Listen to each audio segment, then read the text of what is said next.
Where your treasure is, there will your heart be also. God has hidden unlimited treasures in His Word. Every time we open it, we can discover a new treasure, or admire an old one. What will we find today? Let's dig in. Here's Carla Early with Treasure Hunt in the Word. The summer I was 14, I had the opportunity to take a class in London, England. It was there that I realized that I know so little of the world. In studying geography with my children in homeschool, that was emphasized to me even more. Most of us live in our own little sphere and don't really have the opportunity to experience cultures very different from our own.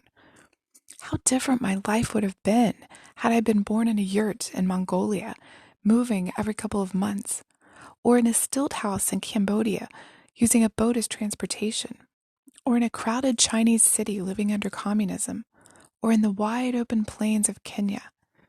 It makes me feel so small and insignificant to think of all the different places I haven't been and experiences I haven't had. In Job 26, this same type of smallness and insignificance was hitting Job too, only about God. He was realizing how big God is, how vast, so much so that there's no way our little human brains can comprehend Him or what He does. In verse 7, Job says, He stretches out the north over empty space. He hangs the earth on nothing. Come to think of it, I think it's quite amazing that Job even understood that much. Other ancient civilizations thought the earth was on the back of a giant turtle, or an elephant, or pillars.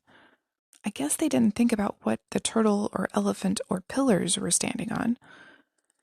But Job understood at least that only God's power kept the earth where it was, suspended in space. In verse 8, Job says, He wrapped up the waters in His clouds, yet the clouds do not burst under their weight.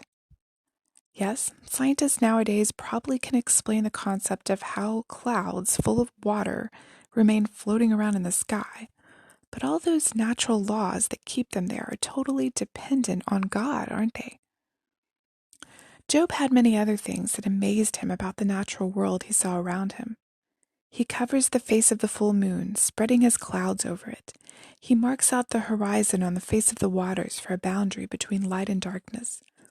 The pillars of the heavens quake, aghast at His rebuke. By His power, He churned up the sea. By His understanding, He breaks up the storm. By His Spirit, He adorned the heavens. And as Job, the one who'd lost everything, had everything taken away from him, was gazing at the stars, he said in awe, And these are but the outer fringe of His works, merely a whisper that we hear of Him.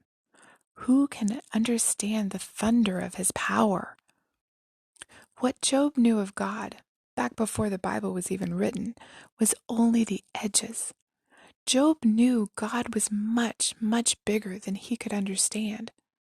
At the end of the book, he heard some of God's thunderings and was even more in awe than in chapter 26. But Job realized, as should we also, that he understood enough about God to know that there was far more that he did not understand. He knew he could just see the surface, but who God is below the surface is fathoms deep. We can only grasp a small part because God Himself is infinite and incomprehensible. Even the whisper that we know and understand can be overwhelming to us.